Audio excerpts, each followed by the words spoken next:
मरचू जंगल से लकड़ियां काटकर बाजार में बेचने गया, लेकिन उसे लकड़ियों के अच्छे दाम नहीं मिले। इस पर मरचू ने कहा, अरे भैया, इतने कम पैसे, इन पैसों में तो 2 वक्त का खाना भी नहीं मिलेगा।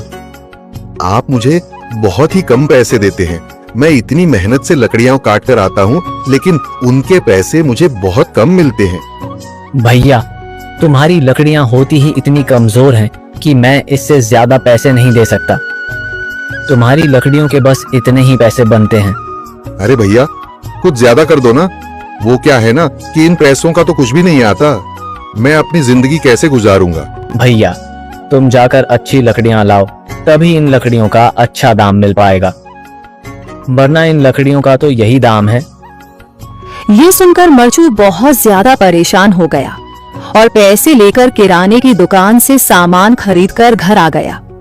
घर पहुंचते ही मरचू की पत्नी सीता ने कहा, अरे जी, सामान ले आए आप? हाँ जी, सामान ले आया हूँ। सीता के चेहरे पर खुशी छा जाती है, लेकिन जब उसने सामान देखा, जी, इसमें तो बहुत थोड़ा सामान है। हाँ सीता, मुझे पता है कि यह सामान बहुत थोड़ा है, लेकिन मैं क्या करूं? मेरे पास जितने पैसे थे, मैं उतने का ही सामान लेकर आ गया हूँ। इस तरह हमारा गुजारा कैसे हो पाएगा जी? आपको तो पता ही है कि हम कितनी मुश्किलों से गुजारा करते हैं। हाँ, मुझे पता है, लेकिन मैं कर भी क्या सकता हूँ? बस इतने पैसे ही नहीं कि हम एक अच्छी जिंदगी गुजार सकें। इतनी मेहनत कर रहा हूँ, लेकिन फिर भी मेहनत का फल नहीं मिल रहा। इतनी मेहनत से अच्छी लकड़ी काट कर आता हूँ, लेकिन मुनासिब दाम नहीं मिलता। मैं तो बहुत परेशान हूँ। क्या करूँ? कहाँ जाऊँ? अरे जी, आप परेशान न हो, आप कोई और काम देख लें। मैंने पूछने की कोशिश की, पर किसी ने भी मुझे काम नहीं दिया। ये सुनकर सीता भी काफी ज्यादा परेशान हो गई। मरचू से सीता की परेशानी नहीं देखी गई। उसने अपनी पत्नी सीता से कहा, मैं फिर से जंगल की ओर जा रहा हूँ। अरे जी, अभी मत जाइए ना, वैसे भी शाम हो रही है। आप कल चले जाइएगा, अभी मत जाइए। अगर तुम रोक रही हो तो मैं नहीं जाता, मैं कल चला जाऊंगा। इसके बाद मरचू गांव में घूमने के लिए चला गया। तभी उसे एक आदमी मिला और उसने कहा, कहाँ जा रहे हो भैया? और सुनाओ, क्या हाल चाल है? जिंदगी कैसे गुजर रही है? अरे भैया, तुम्हें तो पता है कि लकड़ियां काटकर कैसे गुजारा होता है। हाँ भैया, तुम सही कह रहे हो। और आसपास के जंगलों में अच्छी लकड़ियां भी नहीं है। इसके लिए तो जंगल के अंदर जाना पड़ेगा। पर जंगल के अंदर तो काफी सारे जंगली जानवर होंगे। मुझे बहुत डर लगता है भैया, मैं कैसे जाऊंगा?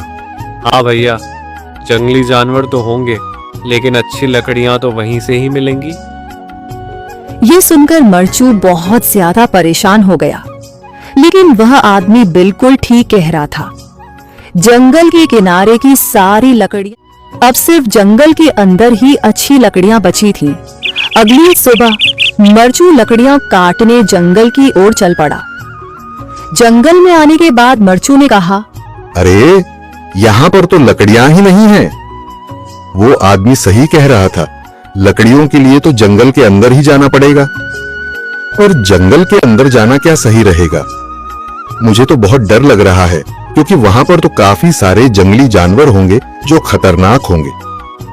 अगर आज मैं जंगल के अंदर नहीं गया तो मैं आज घर पैसे लेकर नहीं जा सकूंगा, और फिर जब पैसे नहीं होंगे तो गुजारा कैसे होगा? मरचू जंगल के बाहर खड़ा सोचता ही रहा और फिर उसने सोचा, अरे, यहाँ पर भी कोई मजबूत पेड़ दिखाई नहीं दे रहा जिससे मैं लकड़ियां काटकर घर ले जा सकूं। लगता है और अंदर जाना पड़ेगा। यही सोचकर मरचू जंगल के अंदर चला गया। अंदर जाने के बाद उसने इधर उधर पेड़ देखे, पर उसे कोई भी अच्छा पेड़ दिखाई नहीं दिया। यह सोचकर मरचू जंगल के और